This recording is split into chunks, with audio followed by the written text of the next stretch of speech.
welcome back to Passing Time with Craig, the podcast. As always, I'm your host, Craig McFarlane, and I'm very excited about this one because he was on my podcast the old time when it was Zoom days. The OG.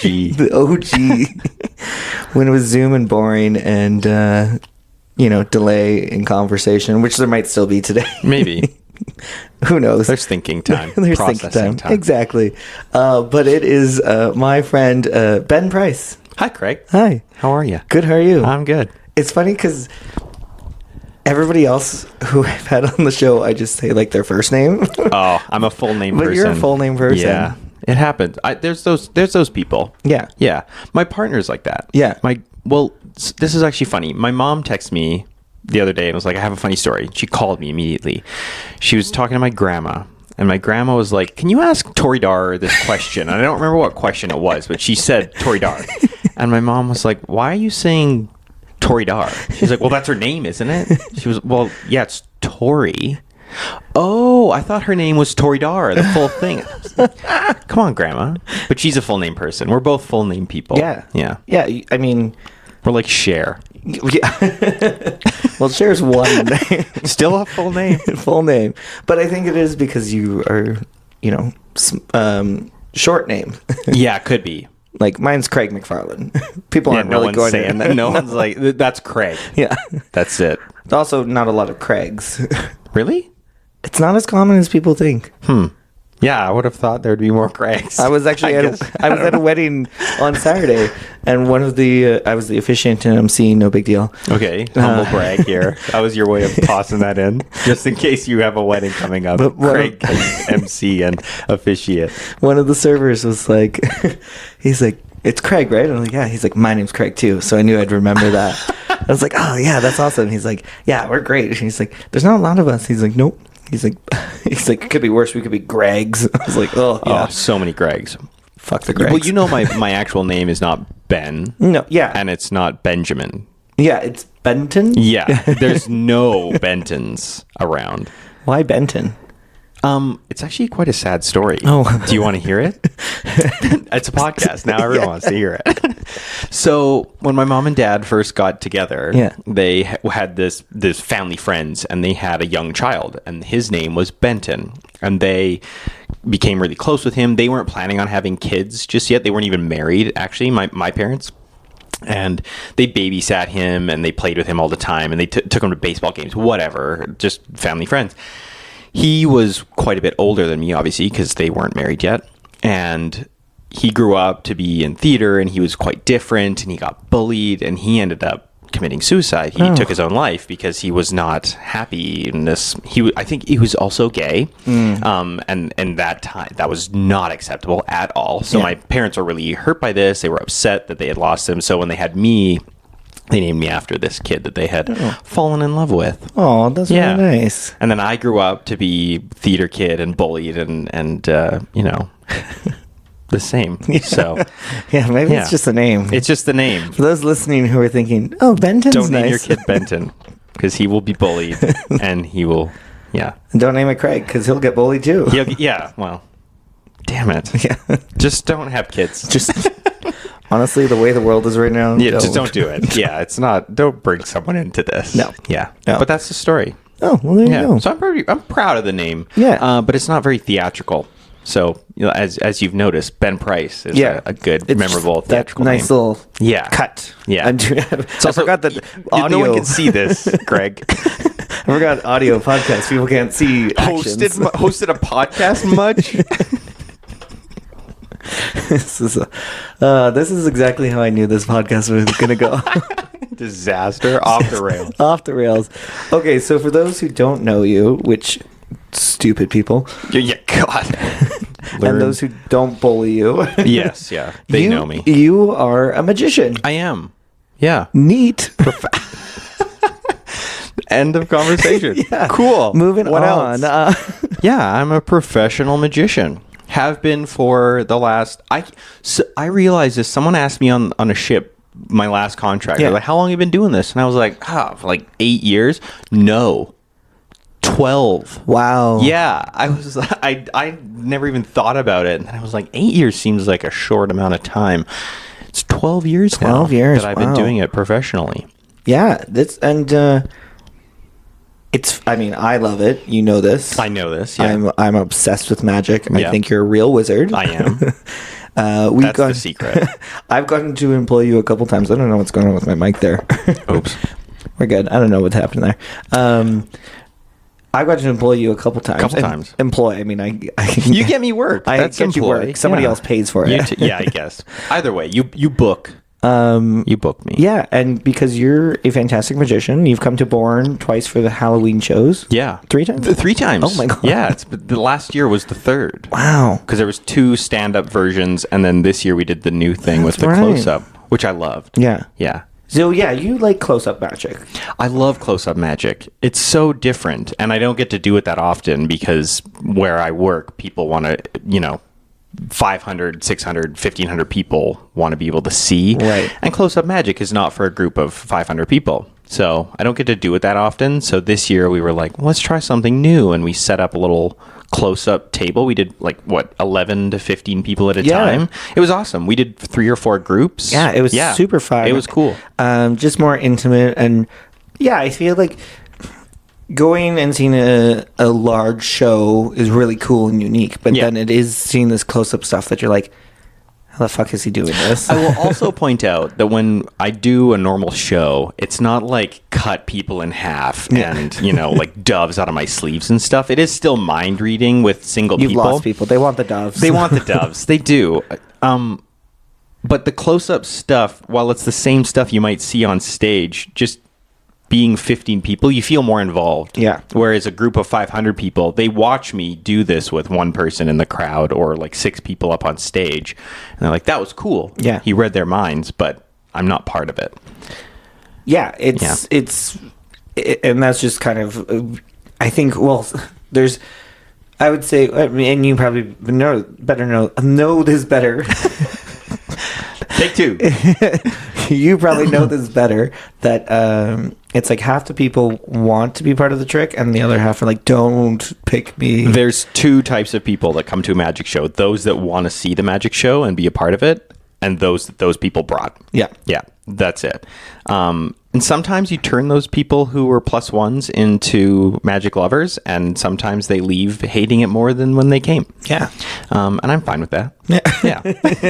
I still have their partners or whoever dragged them along. Still have one of you. Yeah, I have one. So 50% retention is fine with me. And what is it that got you into magic? Oh, I think my love of puzzles, honestly. I love, as any kid does, I saw my first magician probably at a Christmas party. Yeah. I know I saw one at a Legion Christmas party. My family would go to the Legion Christmas party thing every year when I was a kid, and they always had a magician. And even then, I was pretty critical of magic, as I am now. Yeah. People probably know this. Well, if you know me, you know that I'm like, magicians suck. We suck as a people. Because we're doing the same stuff over and over again. And I was probably pretty critical at that time, even like this linking rings, garbage. But I saw a magician and I tried to puzzle it out and figure it out. And I loved that aspect of it. Yeah. And then I got a kit. And I wasn't able to puzzle out because they taught you, obviously, in these books. And it was just, I guess, trying to figure things out and puzzle things out. And then being able to turn those puzzles into things that could fool other people or give other people that feeling. When I first started, I think that's what was interesting about it, was I was able to give you the feeling of trying to puzzle it out. I wasn't a very good magician because I would show you the trick and then you'd try to figure it out and they'd be like, no, this is how it works. Because I loved that. And now I love the entertainment factor of it, where I can, fool you and make you feel cool about being fooled. Yeah. Yeah. I think you and I are pretty similar people, which I think is why we get along. Mm-hmm. We both like to entertain. We get along? Oh. Okay. Well, I thought we got along. Never mind. Oh, right. I forgot. You hate me. And I'm just I've just been flipping you off the whole time. Like, you suck. That's exactly. I forgot. Yeah. I'm sorry. Which is why you never respond to my text unless it's like business or like able to help you out. Yeah. When I'm like, hey, want to grab a coffee? Do a show? No, fuck off. Leave me alone.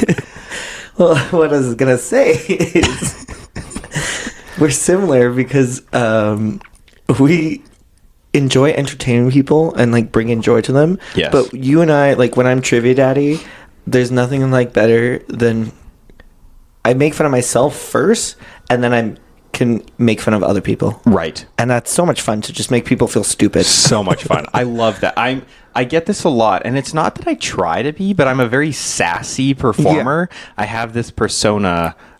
People are often quite surprised because, like at a corporate event, I'll sit and eat dinner with the main table, and I'm super quiet. And if they ask questions, I'll answer. But then I get up there, and I'm just ripping people apart. Oh yeah, because that's my stage persona, and it just I don't know. I try to make Magic more adult, and I think just a fun adult show is just getting roasted and seeing some fucking card tricks. Exactly. Not that that's my show. I don't want to say roasting and card tricks.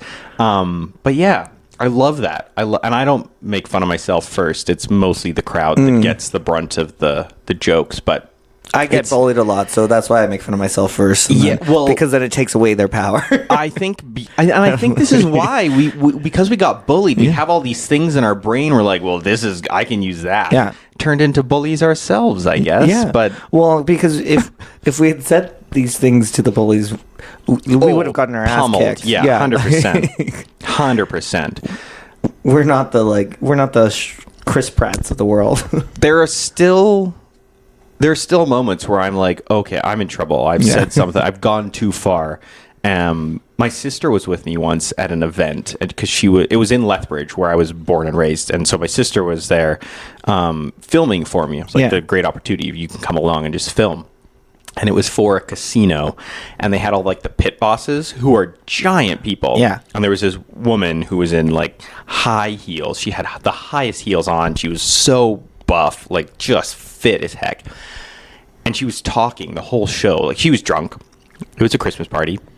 She'd been drinking, a little intoxicated, and I roasted her, and people were laughing. Ha ha ha! Yeah, that Janine, whatever her name was, like that's so Janine. Like she's a mouthy one. And I said something, and everyone laughed, and she got pissed. She stood up. And she was like, let's go outside. Let's fucking go outside. And her boss is like, whoa, like it's just a show. Sit down. You'll be fine. My sister in the back filming is like, oh, what are we going to do? He's going to get his ass kicked. Yeah. They had to calm her down. So it still happens. I still say things sometimes that people are like, I'm going to kick your ass now. Yeah. It's never happened, but it could. I'm rooting for it. Yeah, fair enough. I hope you get your ass kicked. I really hope. I can't wait to see that black eye photo. Yeah. I said the wrong thing. I will say I have tried to tame myself down a little bit and move into more of like a storytelling magician kind of vibe era, which I did, I think, at the last Born show. It was more, there were still those clips and it was still fun for everyone, but it was less aggressive. Yeah. Well, I know, like, when I'm hosting, I definitely contain and figure out, okay, this is my Trivia Tuesday here, so these are all my regulars. Yeah. I know most of these people. You know these people. Become most Tuesdays or a couple Tuesdays a month. Yeah. So I know them, and I know I can make fun of them, and they know who I am. 100%. And it's when it's the new people, they're like, oh. And then it's always when I do corporate gigs as well, when you're like, How far do you go with this corporate audience? That's what I really love, though. You don't like that. You don't like the new feeling. I don't. I'm like, okay. At the one hand, it's a corporate thing. Yeah. The other, well, some of them they're drinking. Some of them they're not. Depends on what it is. I'm also considering the fact that they hired a guy named Trivia Daddy. Yeah. Like, come on, what are you expecting? They're a cool group. Yeah. Yeah, obviously. They have to know what they're getting into. It's mostly the it's the afternoon going to somebody's like office. I'm like, oh. Yeah. Might be a little more like a tamer show. Yeah. Or this past recently I did Bingo Daddy's a lot more inappropriate. Right. Bingo Daddy just... I love that every daddy has its own they're very... life. Yeah. Bingo Daddy is a fucking slut. Like, he talks about his dating life or sex life far too much. But this time I got hired to do it for a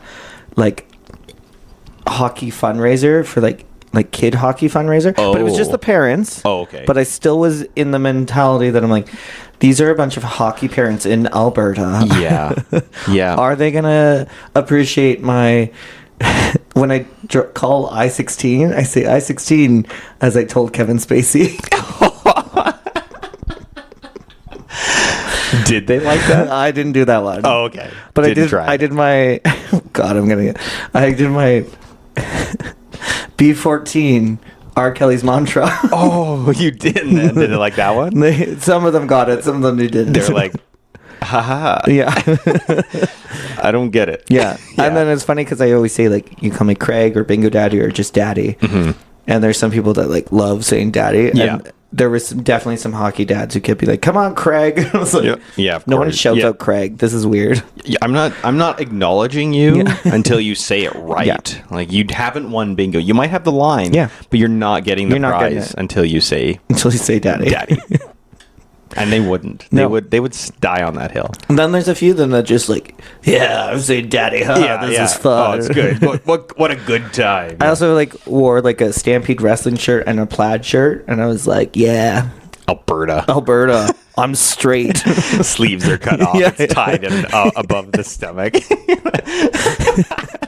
I'm straight. I saw that picture, actually. I think I commented on it. Like, you nailed the straight Alberta look. I mean, the trucker hat really helps. Yeah. Well, that's your look, though. You got the trucker hat look all the time. Yeah. It's who I am, which is weird. It's weird. That is weird. But it's a good look. Yeah. So more about me. We talk about you. It's important to talk about you. You probably don't talk about you all the time.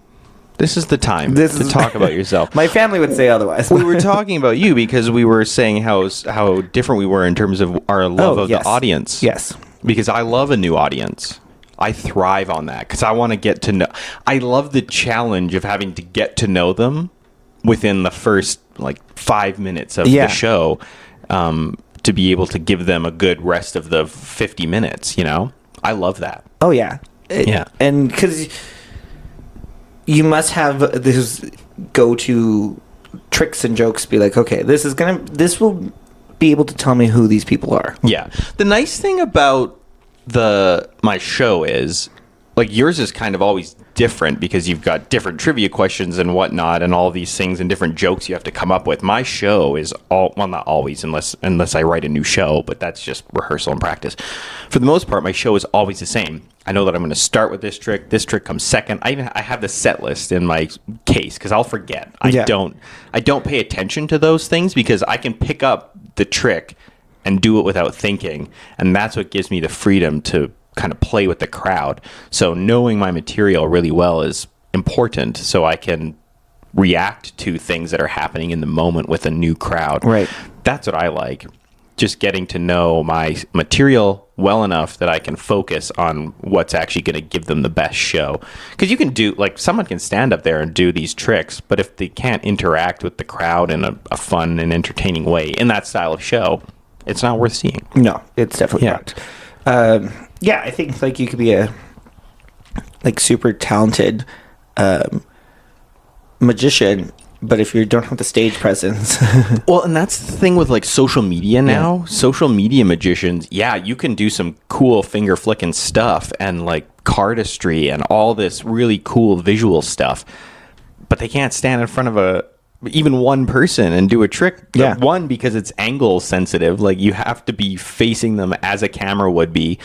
And they've never spoken to a real person before. They don't know. They sit on their couch and do a card trick that only works online. Yeah. Which is super weird. It's cool, but magic is supposed to be in front of people. I do, obviously, magic on social media, but that's to get my, get a real booker to see that and go, Right. well, that guy's cool. Let's bring him in. I can do a show in front of people. And then they meet you and they're like, he's not cool. He's not cool. We This was a shouldn't have booked mistake. him. He should do Magic Online more. Yeah. Which one's Ben Price? The one who should do Magic The one Online that shouldn't more. be. Yeah, we booked him and it wasn't good. He stood and didn't do anything right. It was awful. Yeah. Yeah. That's the way it goes. Well, okay, so I want to get into, we mentioned, let's get into it. Here we go.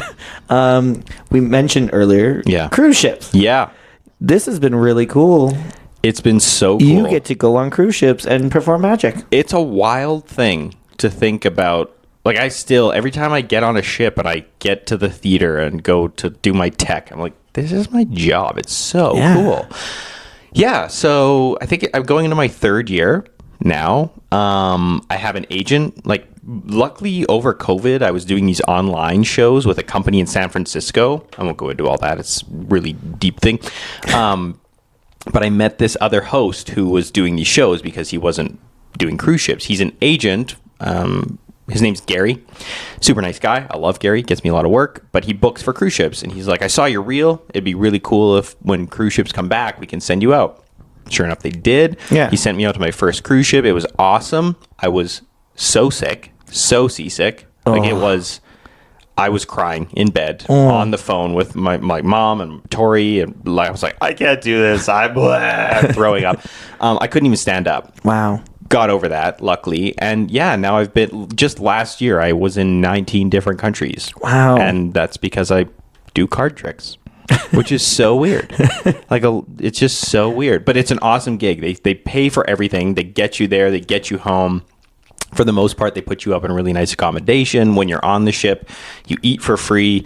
And my contracts, I go on as a guest entertainer. So in the day, I'm just another guest on board. So I can do whatever a guest can do. There are certain limitations and whatnot because you're obviously not paying to be there.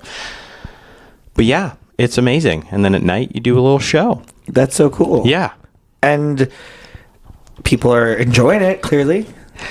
So, yes, people enjoy it. The weird part about cruise ships is, like, if you're going on a cruise, you pay to go on the cruise. Right. You do not pay, for the most part, for anything else on the ship. So the entertainment at night and the food or whatever is kind of included, and it's just a bonus on top of getting to visit Santorini, whatever. So people come into the show... And, 5 minutes in, if they have a dinner reservation, up and out. Like, they don't give a shit. It's so weird because in any other theatrical circumstance, I'm not going to stand up in the middle of Lion King because I have a dinner reservation, Like, things are just... Have you? Sorry, Simba. I mean, there's obviously emergencies and things like that where it seems like you and your father are having a great time right now. I don't think I'm going to miss anything. Yeah, nothing. What happened? I came back. Like, I've been gone 30 minutes. Yeah, it's really weird. It's a weird situation to be in because they are not there for you. Yeah. You are nobody to them. And if they stay, of course, they enjoy the shows and everything, but it's a weird thing to kind of grasp their attention and get them to stay and watch the show. And, yeah, I mean... It's harder than doing a gig where they have paid money for you to be there, or they have bought a ticket to come see your show specifically, because that's not the case. Yeah, and I'm going to say that guests on a cruise ship do not all speak English. Honestly, for the most part, they do. I would say 95% of people on the ships are American or European, like English. It's very rare that you get someone on a ship that I'm on that doesn't speak English. They might speak, they might come from, I don't know, Spain and speak a little like Spanish and a little bit of English, but enough to understand the show. There are cruise lines that do specifically, like this is a French cruise line and this is a Spanish cruise line, but they won't send me there because obviously I don't speak French or Spanish. So it'd be a good trick, though. It would be an awesome trick. I would love to do it because they go to really cool places. Yeah. But for the most part, all English speaking. Yeah. Where are the coolest places you've gone so far? Ooh, good question. I loved the Greek islands. Santorini and Mykonos were obviously they're the most popular and people talk about them all the time, but there's so many other small ports that we went to. Trying to think of like Rhodes or Rhodos. I don't know how you say it properly. I say Rhodes. Well, where we're going, we don't need roads. We don't need roads. It's your kids, Marty. They're assholes. Yeah, I loved that. And just being in like these small little ports. I loved Turkey. And where else have we been? This is cliche, but I love Pisa. I loved going and looking at the tower and walking through. Did you know that it's all like enclosed? Like the Leaning Tower of Pisa is enclosed in this little like village. Did you know that? I did not know that. Another thing I didn't know until I went there is, do you know what's inside the Leaning Tower of Pisa? I'm going to say something that's making it lean. No, it's fucking empty. Oh. Yeah. It's like imagine two tubes, a skinnier tube and then a wider tube outside, and it just stairs all the way up. But the center of it, completely empty. It's a bell tower. Oh. Yeah. Super weird. Weird. When I walked in to go up, because they had you in little groups, and you walked in inside and waited for one group to come down and out, and it's just a big giant tube. Yeah, super weird. Have they thought about putting a slide in there? That would be awesome, right?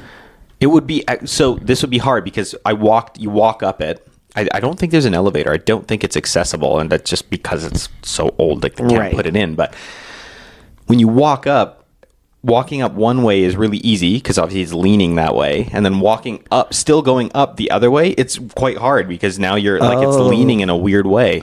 So you walk, it's easy, hard, all the way up. It was really weird. So I think a slide would like you'd go fast and then slow down, and then fast and then slow down, or get stuck. Super weird. It's like some of those slides that we had at the kids' parks. You know, Yeah, there was the loop. You'd like.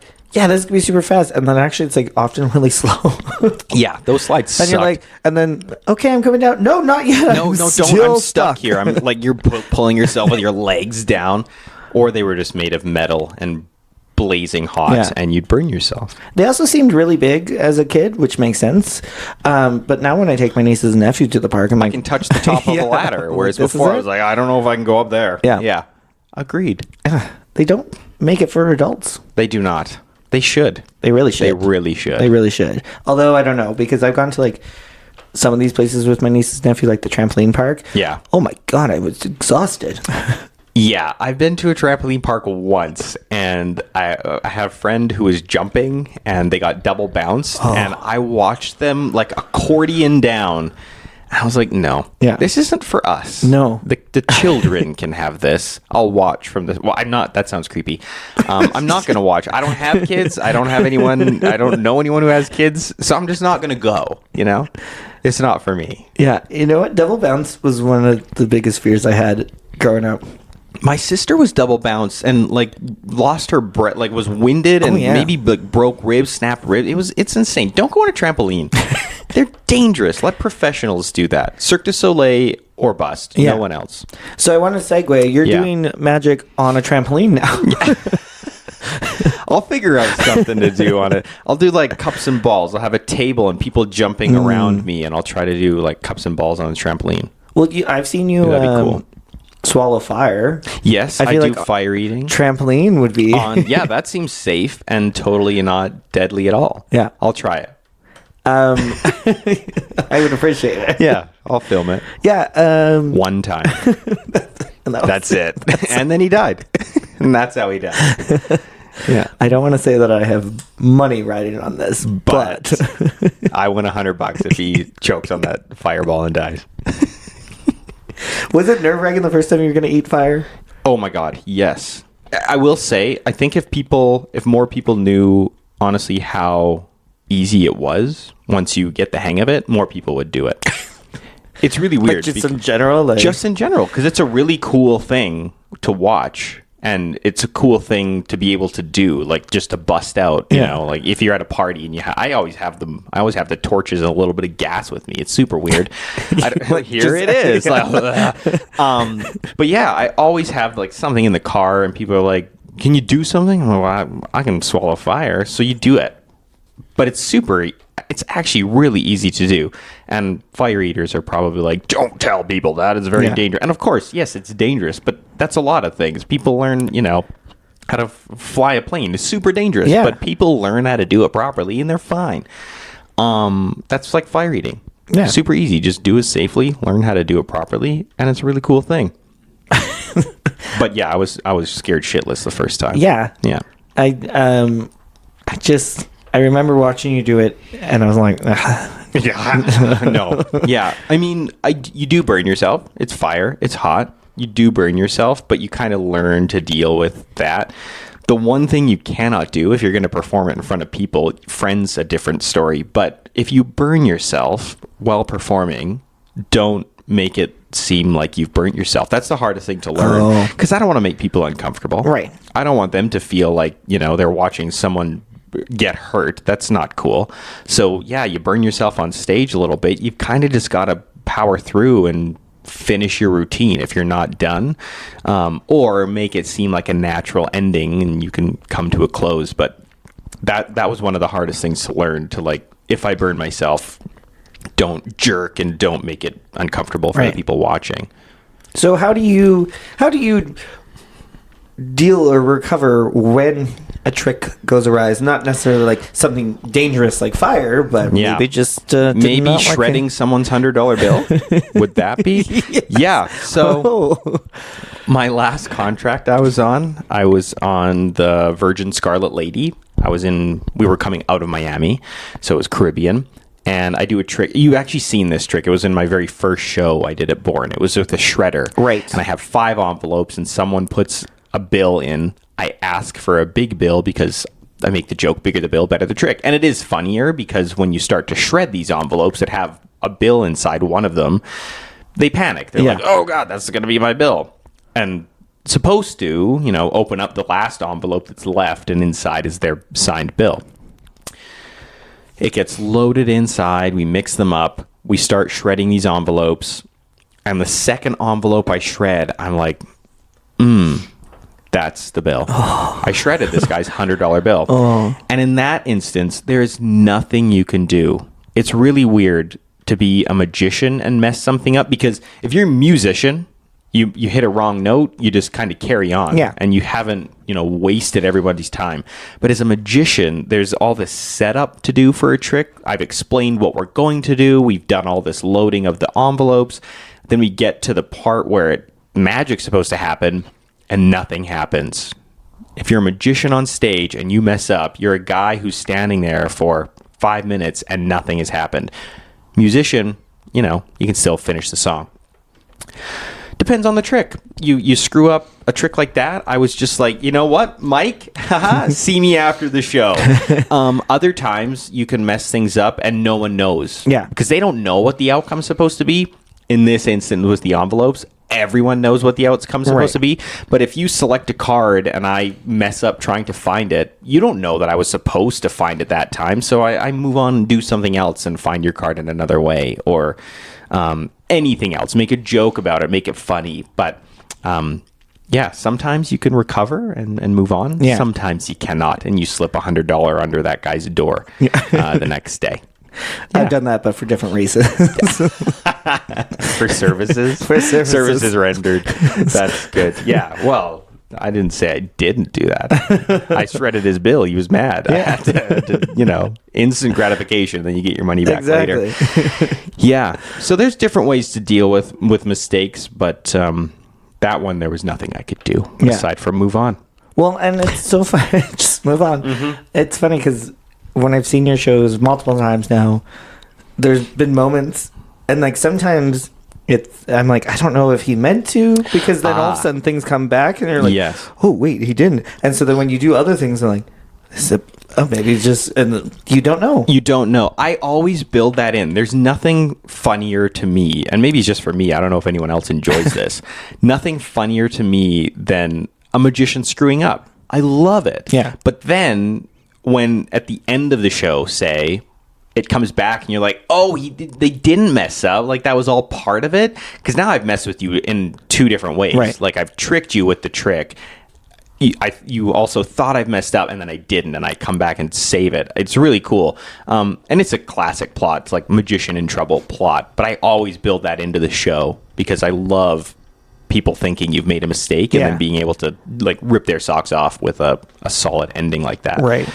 Sometimes though it backfires because when I shredded the bill, it's the second last thing I do in the show. Well, not shred the bill. Finding the bill in the envelope is the second last trick. Then I have this big box above the stage, and this box gets lowered, and I take out this piece of paper, this long piece of paper, and it has all these predictions on it from throughout the show.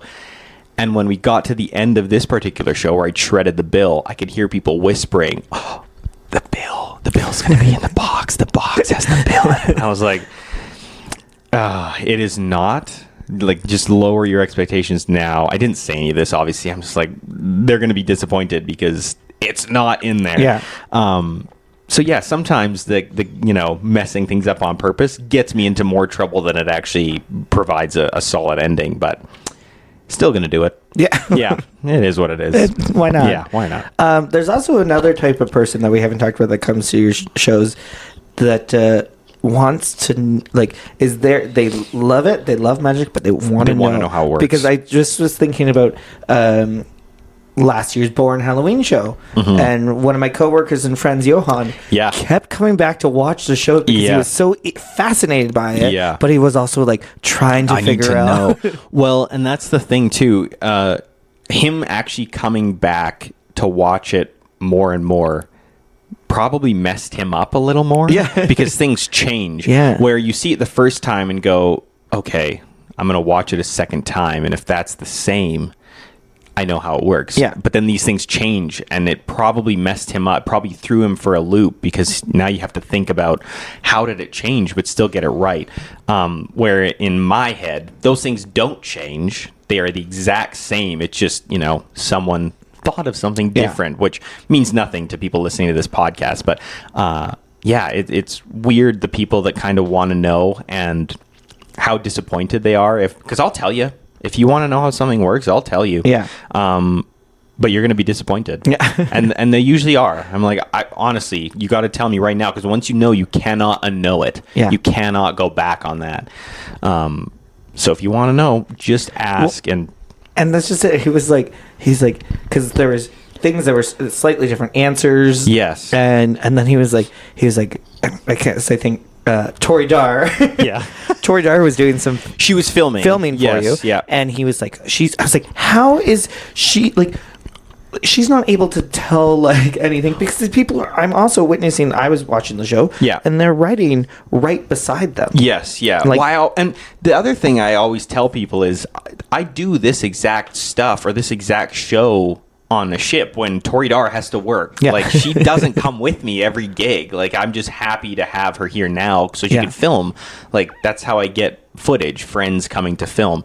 But a lot of people think that it is like an assistant, which I never had an assistant. Yeah. I don't want to pay someone, first of all. Truth. And they have jobs. Like, they have to go to work. So think about me going off into professional world or on a cruise ship where I don't have access to an assistant. How can these things work then? But yeah, Tori Dar was just filming that day. So unfortunately, he's way off. That's the other thing too, is when people ask, is the show always the same? I'm like, well, it's the same tricks, but people are different. So answers to things could change or names change. So that's always something you have to factor in when people are trying to figure it out. Because they're like, I got you. I know how it works. Like, you always just talk to someone named Bill. I'm like, well, how is that possible? Yeah. It's impossible.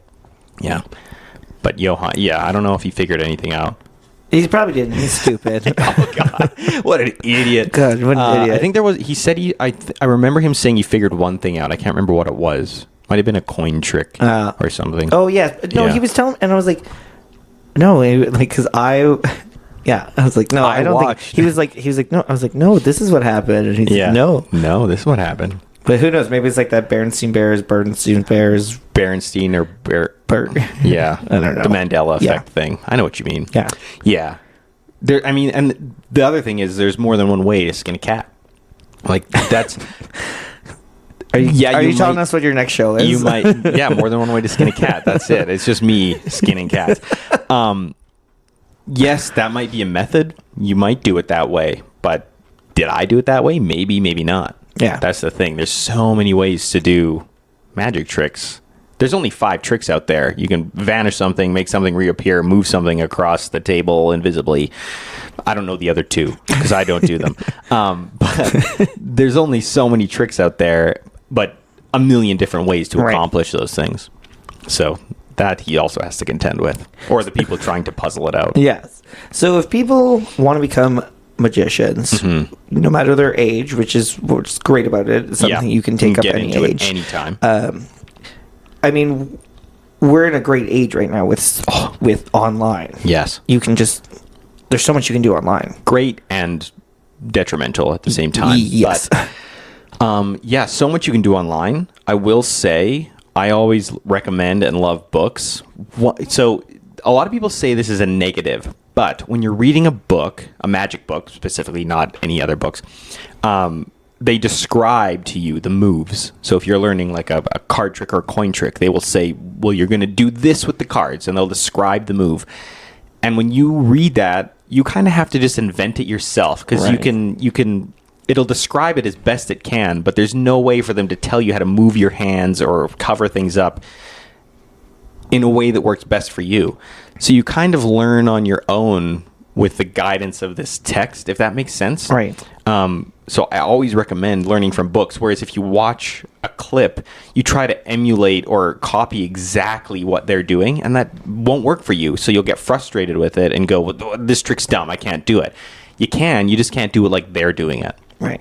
So I always recommend books, but if you're more of a visual person, there's so many videos out there, like millions and millions of videos about all kinds of different magic tricks. You just Google it. Like you said, we're in social media era where YouTube has literally everything you could ever ask for. So it's a good way to get into it, but I always recommend books. Yeah. Yeah. And you and I have had this conversation before, and millions of videos online that people can watch. Yeah. You go to Vegas, and some of the most popular shows are magic shows. Yes. Cruise.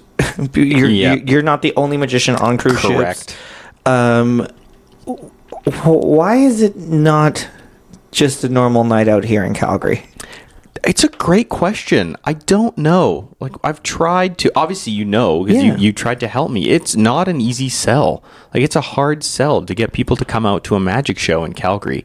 And literally every other big city, Chicago, they have the Chicago Magic Lounge now. Los Angeles has the world famous Magic Castle. Like, people go and see magic in literally every other big city in the world. Nashville even too has the House of Cards.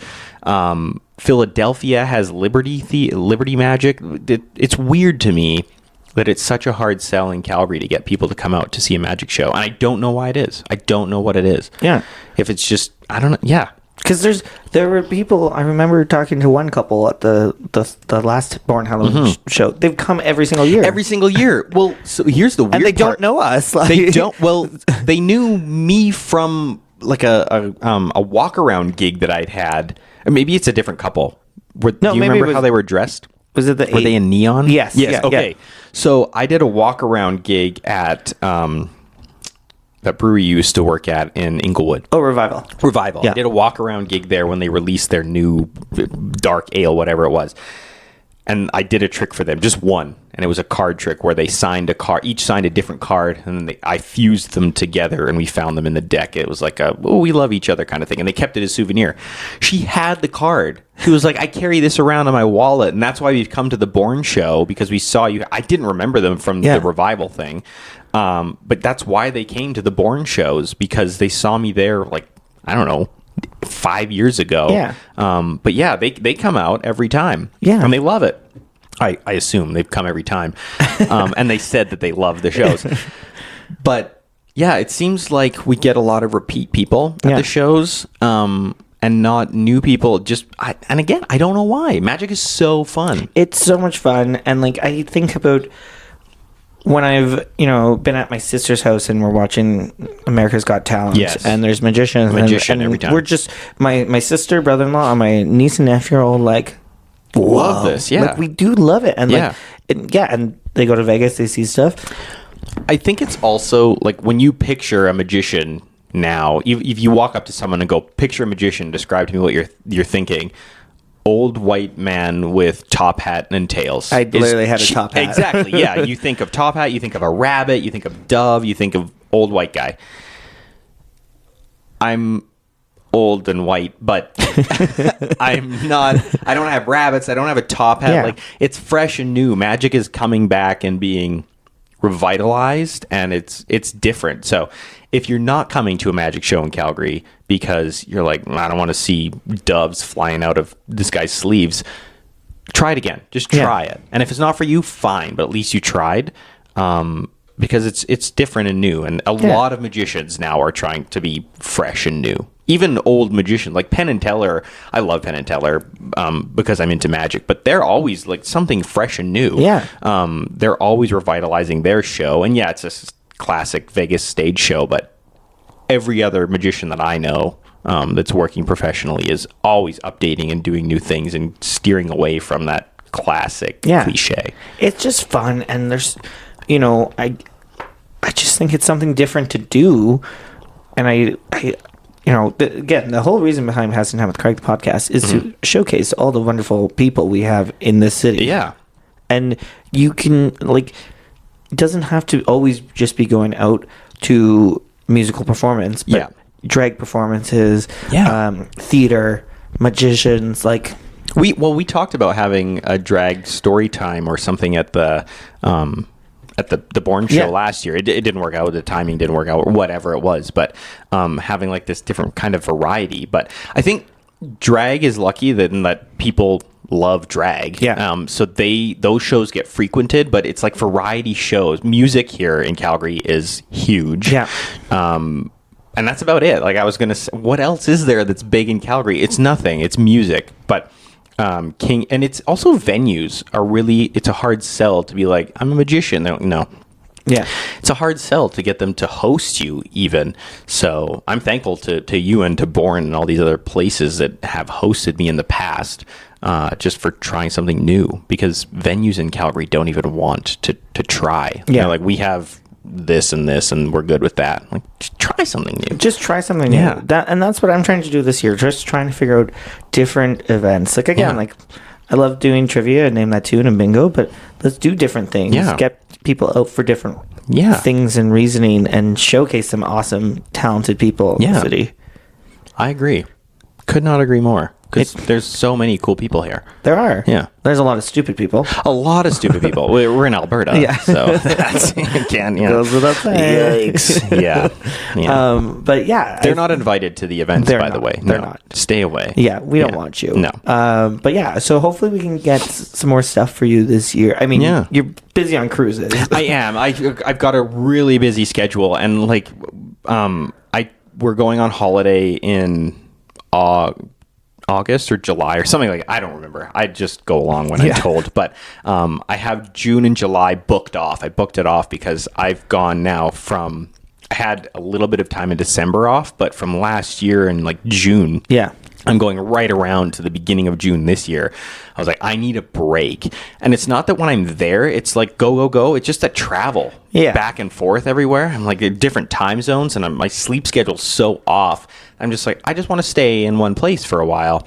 But we're going on holiday, and I was like, maybe I could do a show somewhere at a bar on the way. So I contacted a few and might do that. But I'm trying to get away from doing fully cruise lines. I'm trying to do 50% cruise lines, 50% on land, and it could be on land anywhere. It doesn't have to be in Calgary. I'll travel on land to do these shows, but that's my goal for the next little while, year and a half, trying to arrange shows on land and get back to doing that kind of stuff. But yeah, pretty busy. I'm thankful for the schedule that I keep. Also, just what a weird statement, trying to book gigs on land. Yeah, it is a weird thing to people are like, what do you mean? Well, I do a lot of shows on water. Yeah. It's... Well, Jesus over here. that never would have been part of my vocabulary until I start, because it's just a regular gig. Yeah. You just say, I booked a gig, but it's not. I booked a gig on land. I have water gigs and I have land gigs. I'm going to start saying that. Be I have a land gig. Hey, I see you're back in town, Ben. Do you want to come see me? movie. I've got a land trivia. I've got a land trivia going on. Yeah. That's a thing. You got to do it. That's fair. I'm actually gonna start booking air gigs. Ooh. Yeah. Try to do like magic in a blimp and hot air balloons. Ooh, hot air balloon. So there's 3 different kinds of gigs you can book: land, water, and air. I want to do a hot air balloon so bad. I've never done one. I do not actually. No. I'm terrified of heights, and it's a fucking wicker basket. I'm not getting in a picnic basket thousands of feet above the ground. You'll be fine. No, not doing it. I'm not doing hot air balloon. I'm not hang gliding. Hang gliding seems more terrifying to me. They both seem equally terrifying. Also, what's weird, and I've had this discussion with people before, bungee jumping really scares me. Yes. But I'm more willing to skydive. Yeah. I agree with you. And I don't know why. I feel like if you actually looked at the stats, it would seem like there'd be more accidents bungee jumping, but people think skydiving because it's just... Here's what I think about skydiving. You're a lot higher up, and you have more time to, release the parachute. You're falling slower, whereas bungee jumping, you fall at the speed you're going to fall until you get yanked and stop. Yeah, that does seem more terrifying. Something like it snaps or what? Yeah, no. Yeah. I mean, what happens if your parachute doesn't open? Then you're bungee jumping without a cord. And then it turns out that I can fly. And this is my origin story. Did you know that? Sorry to go on this. But, you're like, I'm trying to wrap this fucker up. When you skydive or parachute, whatever it is, skydiving, skydiving. They tell you how to survive if your chute doesn't open. Oh. They're like, aim for trees and don't go head first. And they're giving you these tips. I'm like, these are not going to say I've fallen from thousands of feet. If I can't get my parachute open, my thought isn't go, look for trees. Yeah. Like, okay, we're like swimming through the air to find a fucking fern to land on. No. Look. Splat. I remember the Mighty Morphin Power Ranger movie. Who At the beginning, they all start skydiving because that seems like a normal thing for high schoolers to do. 100%. And they all managed to come together. Make the circle. Yeah. The same kind of thing in Kingsman. Oh, Did yes. you ever see that? Yes. Yeah, where he got pissed because they were like, you have one parachute that's not an actual parachute, but it was. But they make the star and release it. Yeah. Teenagers, again. Teenagers. Yeah. Love skydiving. They do. Apparently. Have you ever done iFly? No. You should. I want to. It's not worth the money, but worth it. It's like $100 for 3 minutes. Oh. Yeah, that's not worth the money. It's not, but it's really fun. Maybe I can get them to sponsor me. Maybe. Passing time with Craig in the wind tunnel. You wouldn't hear any of the episode. It would just... but louder. Yeah. That'd be really good. It was really fun. But I would do it once and then be like, no. Yeah. Never again. But if you're good... They have a club, too. So you can go and like pay a membership and like learn how to do tricks and stuff. Whereas when you go, it's just like a participant or like a patron. You just like float there for a minute and then down. And then you get to do that 2 more times. Yeah, but give it a go.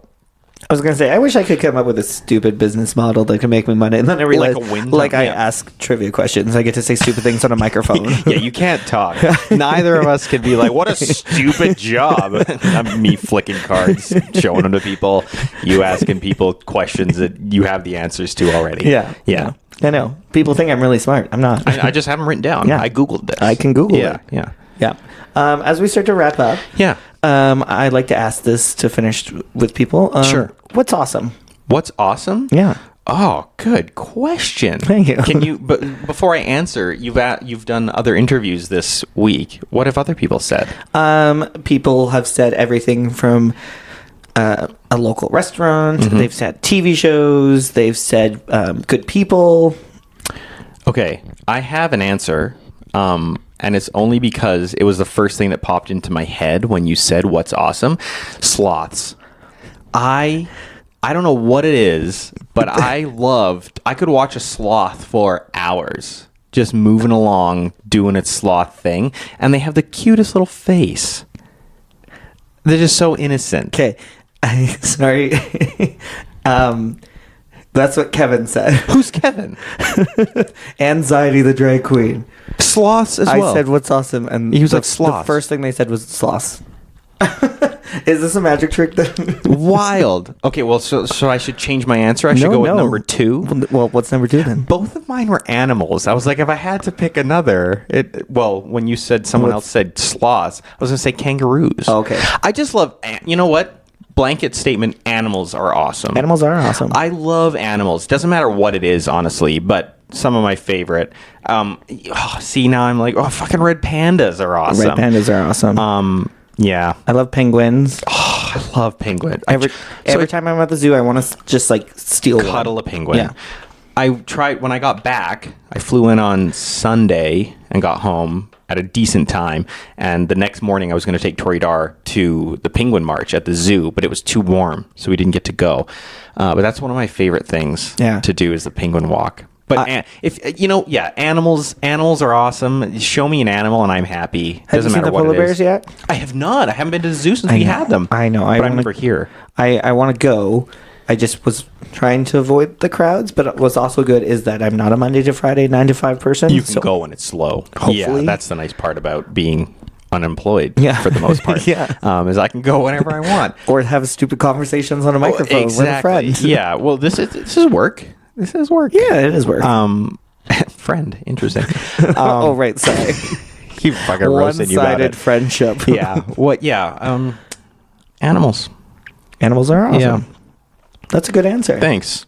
That's well done. Weird that I said sloths first, but that's my go-to, I guess. There you go. Yeah.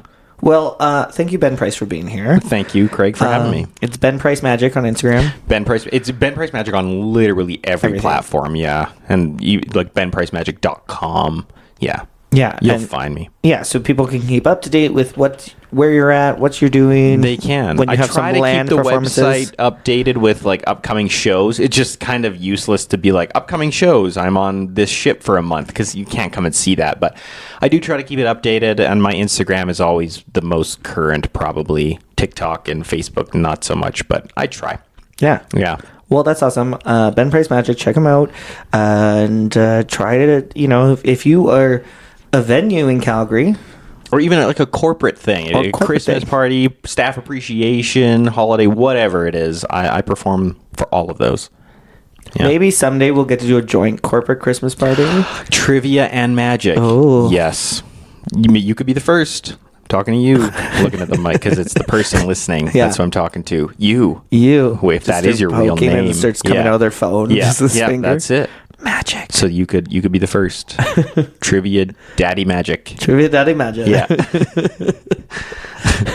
Okay. I think that's enough. That's the one. That's the one. Well, thank you once again, Ben Price. Thanks, Craig. And thank you all for passing time with me. We'll chat soon. Bye.